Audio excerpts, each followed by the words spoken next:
back a few thousand years, and the energy available to grow our crops or feed animals was limited by the daily sunlight falling on the earth. But now we use the energy equivalent to hundreds of years of sunlight every single year. Every part of modern life is now literally made of oil, from CDs and plastic bags to medicine and computers, from clothes and carpets to cosmetics and cell phones. It's truly a wonderful and necessary substance. Then there's our food. Each calorie we eat uses nearly 100 oil calories to produce, package, refrigerate, transport. And fossil fuel-produced fertilizers now feed a couple billion or so people who could not otherwise be sustained. It would be prudent for humanity to carefully use the remaining oil to build a new society run without it. Instead, we're burning up tens of millions of barrels every day, so it will be gone.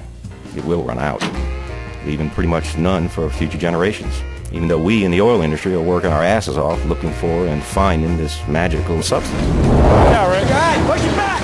And then you see it, and you smell it, and, it's greasy and, ugly and smells so much like money. It's just beautiful, Do whatever they like. Why are American cities designed so it's almost impossible not to have a car? Why were 100 railways in cities like New York, Philadelphia, and Los Angeles bought up and then deliberately destroyed? Why did the electric car get scrapped? Why were we, along with Australia, the only two countries not to sign the original Kyoto Climate Treaty? Why was an oil company lobbyist allowed to change official government reports on global warming? Why was the same PR firm employed by the tobacco industry to persuade the public that smoking is healthy, then employed by the oil industry to convince us there was still doubt about climate change?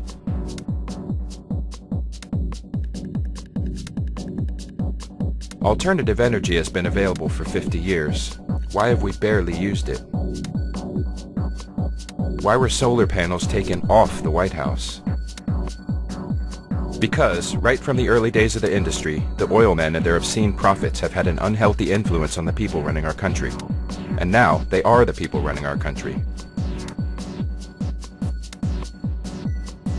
And they're providing the cash, too. Oil business isn't just in bed with the government, it is the government. Search visible impacts of climate change leading up to 2010. 101 degrees Fahrenheit. It's the hottest day ever recorded. 700 people are now feared dead after the strongest ever recorded day's rainfall in India's history. Now it's official, the past year has been the driest in Melbourne's history. The desert is advancing at the phenomenal rate of 3 miles every year. Dozens of Antarctic ice shelves collapsing faster than anyone predicted. 18 countries are underwater and 1.5 million people are affected. I think one's got to be very careful about attaching a particular event to global warming. But nevertheless, the intensity of hurricanes is related to surface sea temperature. So increased intensity of hurricanes is associated with global warming. It is our fault. After years of debate, some of the world's top scientists have concluded... Unequivocal is the word they use. Human activity is contributing to changes in our Earth's climate, and that issue is no longer up to debate. In Andermatt, they've covered a glacier with a special protective sheet to reduce its summer melt. One way I do my bit for the environment is turning to 30 with Ariel. This is offsetting all those flights that I take, that I have to for my job. David Cameron even wears recycled shoes made from old fireman's trousers. Despite all of the efforts to control pollution and its effects on our climate, the level of greenhouse gas emissions has reached a record high and shows no signs of being reversed. Despite the Kyoto Treaty and all the talk of reducing emissions of carbon dioxide, levels of this key greenhouse gas are rising faster than ever.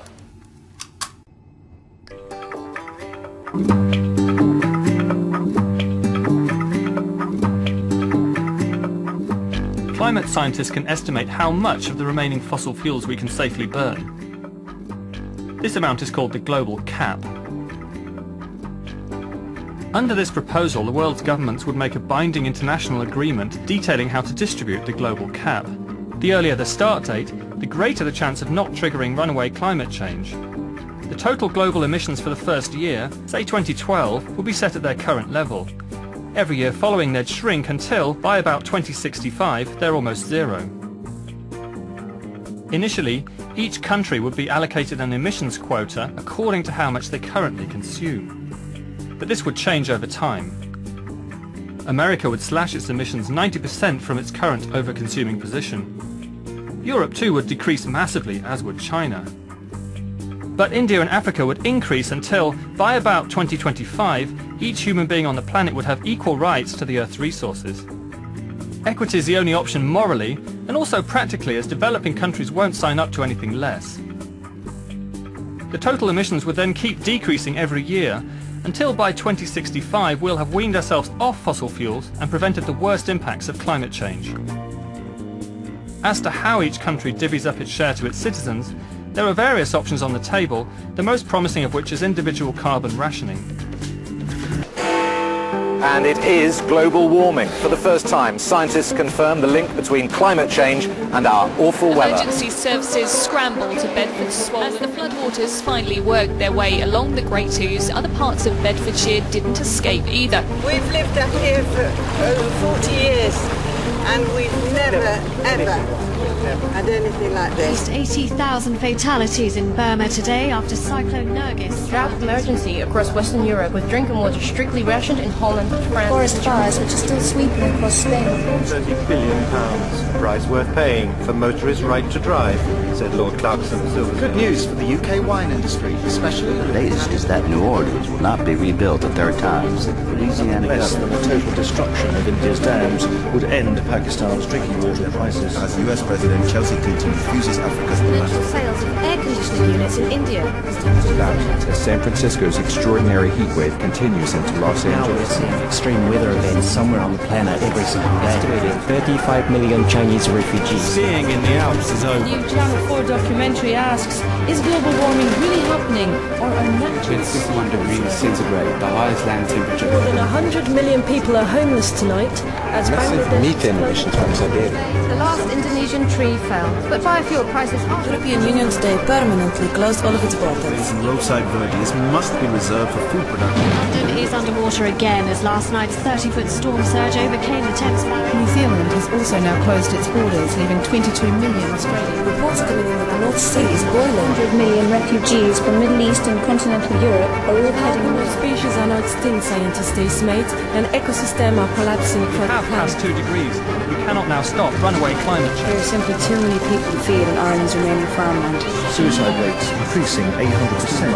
The Amazon rainforest is still burning. And anyone who cannot bear to eat their own cats and dogs. Entering the 8th world food crisis. World temperatures today passing 4 degrees. Pakistan has launched retaliatory nuclear strike on the Delhi. War sweeping out ferocity across the entire continent.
Welcome to the Global Archive, a vast storage structure located 800 kilometers north of Norway.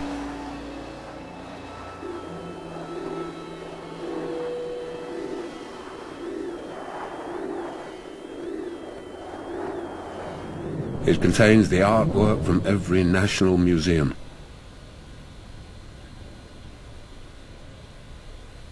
There are pickled animals stacked up 2 by 2. Every film, every book, every scientific report, all stored on banks of servers.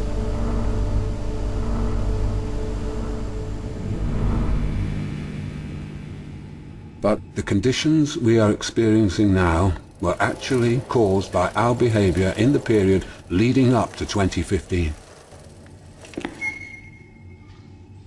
In other words, we could have saved ourselves.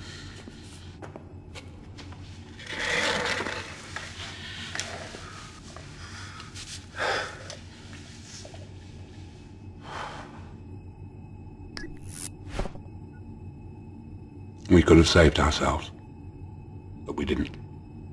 It's amazing. What state of mind were we in to face extinction and simply shrug it off?